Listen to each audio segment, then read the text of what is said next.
Du Père, et du Fils et du Saint-Esprit. Amen. Chers frères et sœurs, aujourd'hui dans ce passage de l'Évangile que l'Église nous propose, nous voyons l'importance de comprendre que nous ne savons pas à quel moment nous serons repris, à quel moment sera notre mort. À chaque instant, les pères de l'Église nous disent « Préparez-vous pour cette rencontre avec Dieu, pour ce jugement dernier. » En effet, à travers cette parabole, nous voyons que ce riche, comme nous dit l'Évangile, ce riche insensé, qui pense seulement à ce qui est le maintenant et tout de suite, au lieu de se préparer pour ce qui va venir. Et le but de notre vie, c'est justement cette rencontre. Est-ce que nous serons prêts pour cette rencontre? Est-ce que nous serons dignes de cette rencontre? Et à travers cet évangile, nous voyons que finalement, il s'adresse à chacun d'entre nous. Pas forcément par rapport à cette richesse, mais est-ce que dans notre vie, dans cette vie du quotidien, est-ce que nous prenons et nous dédions ce temps pour Dieu? Est-ce que nous profitons de nos forces pour l'œuvre de Dieu? Ou est-ce que nous gaspillons ce temps pour être dans cet aveuglement terrestre?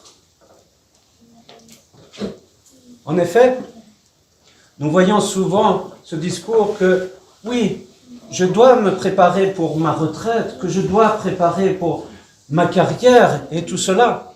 Au lieu de se dire, est-ce que je prends ce temps pour Dieu? Est-ce que je mets ma priorité pour les œuvres de Dieu? Et vous voyez, quand je préparais cette homélie, il y a eu cette image de la Sainte Seine.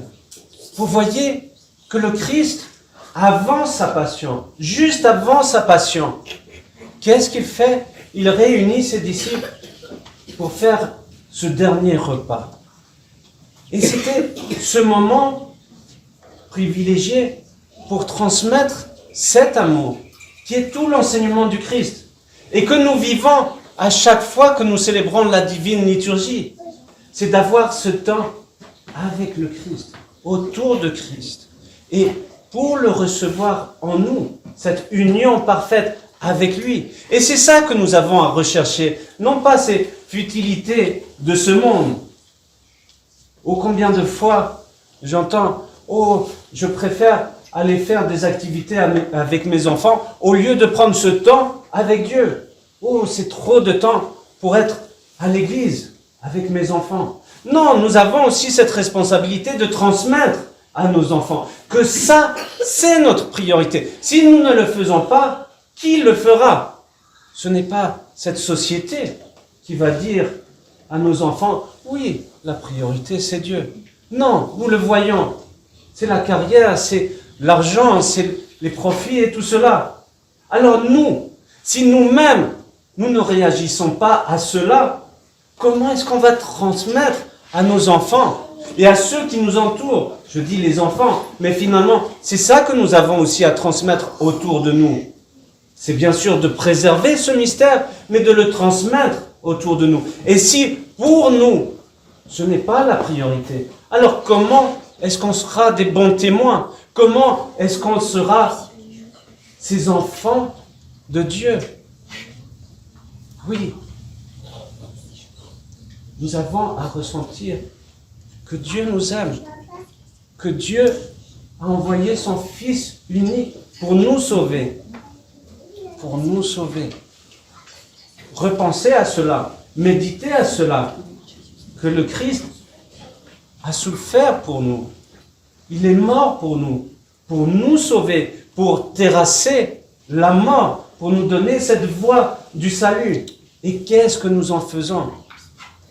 nous gaspillons tout cela. Nous gaspillons notre temps. Nous gaspillons notre temps sur les réseaux sociaux, sur la télévision, sur tout et n'importe quoi qui nous détourne. Tout ceci est fait pour nous détourner de Dieu.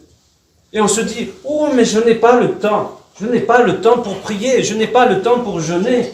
Je n'ai pas la force de jeûner. Je n'ai pas la force pour prier. Mais on trouve très rapidement du temps et de la force pour faire d'autres activités.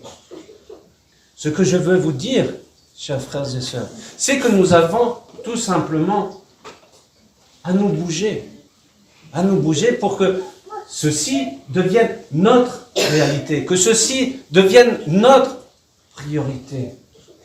Et que, alors, nous pouvons, par cela, goûter des fruits spirituels qui sont ces fruits si suaves, si bons, si exquis. En effet, souvent dans notre vie spirituelle, on se décourage, on se dit « Non, ce n'est pas pour moi, je n'ai pas la force. » Mais la première des choses que nous avons à faire, c'est de nous abandonner à lui et de dire « Oui, c'est vrai, je n'ai pas cette force, je n'ai pas ce courage.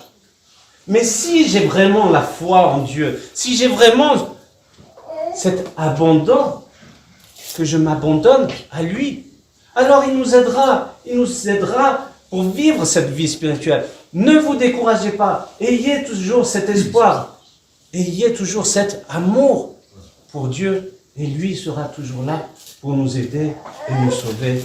Amen.